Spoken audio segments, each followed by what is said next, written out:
You kept asking for them, so this week, by popular demand, we're looking at the history of the toughest Autobot commando unit around. The team they call in when all hope is lost, for whom victory and tragedy go hand in hand. It's the basics on The Wreckers. The Wreckers were created by British writer Simon Furman in 1986 for the Marvel Transformers comic published in the United Kingdom. Debuting in the seminal storyline Target 2006, the team was part of the Autobot resistance on Decepticon-controlled Cybertron, a close-knit special ops unit who took on the dirtiest, most dangerous missions, distinguished by their immediately iconic catchphrase, "Wreck and Rule." The Rough and Tumble team consisted mostly of characters from the 1985 and 1986 toy ranges who, for one reason or another, were not appearing in the comic book published in the US. The Jump Starters, Topspin and Twin Twist, the Deluxe Vehicles, Whirl and Roadbuster, and the Autobot Triple Changers, Springer, Sandstorm and Broadside. Rounding out the group were comic original characters, Rack and Ruin, a pair of Cybertronian conjoined twins, and the team's leader, Impactor. Target 2006 followed the Wreckers as they prepared to enact Operation Volcano, a deadly gambit that involved luring out and ambushing 10 of the deadliest killers the Decepticons had. Their chances of surviving the mission relied on backup from the mighty Autobot warrior Ultra Magnus. But when Magnus was called away to Earth, the Wreckers considered abandoning the whole thing, before coming to the conclusion that the Autobot cause was bigger and more important than they were. In the end, only Impactor laid down his life, sacrificing himself to save Autobot resistance leader Emirate Zaron. And Springer succeeded him as commander of the Wreckers, leading the team through their numerous appearances over the next several years' worth of comic stories. After a battle with the time-traveling future Decepticon Galvatron left their ranks decimated, the Wreckers ceased to be, joining forces with the similarly shattered remnants of their Decepticon counterparts, the Mayhem Attack Squad, to form a new unit named the Survivors. The Wreckers were one of the most famous and fan-favourite parts of the UK comic, but they weren't among the characters and concepts that Simon Furman imported to the US series when he took over writing it in 1989. American audiences wouldn't get their first taste of the Wreckers until 2001, in the Transformers Universe comic book available exclusively through BotCon, the official Transformers convention. But BotCon's version of the team was a successor to the original, from the future timeline of Beast Wars and Beast Machines, with its own unique insignia and an all-new lineup of Autobots, Decepticons, Maximals and Predacons, including Rodimus, RC, Cyclonus, Skywarp, Tigatron, and convention-exclusive characters like Ape-Link and Primal Prime, among many others. It was Dreamwave Productions who, in 2003, introduced the classic Wreckers into American comic books. But at first, it seemed as if they were unsure if they actually had the rights to do so, because when the team first appeared in the pages of the miniseries War and Peace, Marvel original characters Rack and Ruin and Impactor were absent, with Ultra Magnus in the leader role in reference to his association with the team in the UK comic. And the unit wasn't even referred to by name, with only an in-jokey reference to the group showing their opponents the true meaning of the word wreck, alluding to their identity. Still, the later series, The Dark Ages, by Simon Furman, would feature the team by name, establishing that in this continuity it was initially founded by Springer as a splinter faction of its own millions of years ago during the war on Cybertron. If Dreamwave had been unsure about using the Marvel original elements of the team's history, the next Transformers comic book publisher, IDW Publishing, had no such hesitations.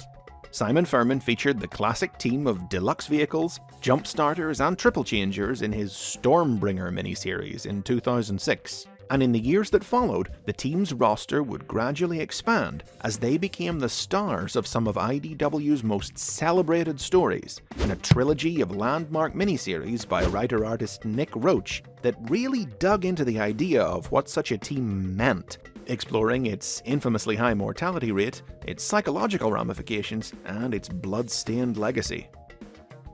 The first of these, 2010's Last Stand of the Wreckers, reintroduced Impactor for the first time since the original UK comics, depicting him as the team's former leader who had been stripped of his rank after disobeying orders and mercilessly executing the Wreckers' arch-enemies, the Decepticons Squadron X.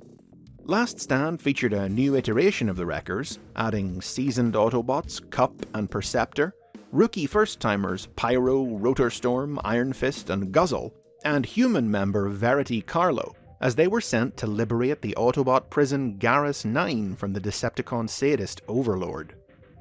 The sequel, 2015's Sins of the Wreckers, added RC to the team as they embarked on one final mission to rescue Prowl from the clutches of Tarantulas and were confronted by all the terrible deeds of their past.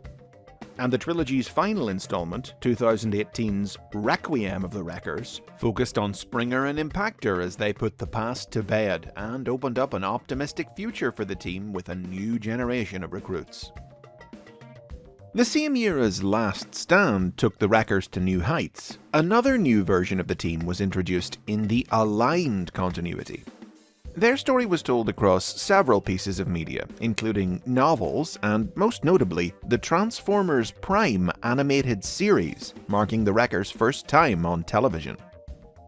The Aligned Wreckers began life as a team of vigilante heroes defending small communities against gangs of raiders and barbarians back in the early days of Cybertron before the war, subsequently becoming official enforcers of the law during the planet's golden age. Their roster included members from both the classic Marvel and IDW versions of the team, as well as Prime cartoon characters Bulkhead and Wheeljack. You know Wreckers don't call for backup. They call for cleanup! Bulkhead would later transfer to Optimus Prime's unit, and when Ultra Magnus was appointed leader of the team to bring discipline to its unruly ranks, Wheeljack found his officious command style intolerable and also left. Magnus and the remaining Wreckers initially stayed behind to defend Cybertron when Optimus Prime's forces left the planet, until they too were forced to abandon their world. But Magnus would later be reunited with Bulkhead and Wheeljack on Earth in the third season of the Prime cartoon in 2013, setting their old differences aside and forming a new Wreckers team with human ally Miko Nakadai. That same year, aligned versions of classic members of the team were released in toy form as part of the Transformers Generations Fall of Cybertron line. Twin Twist, Topspin, Whirl, Roadbuster, and the first ever Impactor figure, who together could combine to form Ruination. A combiner whose head was based on that of the team's old boss from the Marvel comic, Emerald Zaron, and who was the first ever toy to wear the unique Wreckers insignia created by BotCon 12 years earlier. The live-action movie universe featured its own unique version of the Wreckers, introduced in 2011's Dark of the Moon. A three-man team consisting of Roadbuster, Topspin, and Leadfoot, they were vicious fighters even by the standards of the movie universe, but beyond that they didn't have a lot in common with the classic team beyond a few reused names. Depicted instead as a trio of unlikable antisocial engineers who all transformed into NASCAR track cars. All of these are just some of the most high-profile incarnations of the Wreckers. From comparatively obscure beginnings, they've grown to become a common, recurring element in Transformers stories big and small. Simon Furman was finally able to introduce the team into the US Marvel comic continuity in the 2013 revival series Regeneration 1, even paying homage to both IDW and the movies by adding Cup and Leadfoot to its ranks. While a version of the classic group would even be incorporated into the original Generation 1 cartoon timeline by manga published alongside the Transformers Legends toy line in Japan. Stories from the official Transformers Collectors Club have revisited the BotCon Wreckers from the early 2000s, and debuted a second combiner version of the team, able to merge into the giant warrior Wreckage, released as toys via the club's figure subscription service in 2017. And even though they've entered into the mainstream after all these years, that hasn't done anything to dilute their status as fan favourites, as proven by the fact that in 2018, Impactor won the latest Hasbro fan poll to earn himself a toy in the upcoming War for Cybertron Siege line. It seems as long as there are Transformers stories to tell, as long as there are Decepticons to fight, as long as the odds are slim and the stakes are high, the Wreckers will always be there to wreck and rule. And those are the basics on the Wreckers. Let's hear about your favourite incarnation of the team or member in the comments. Subscribe and click that bell while you're down there, and if you're in a position to, please consider supporting the basics on Patreon.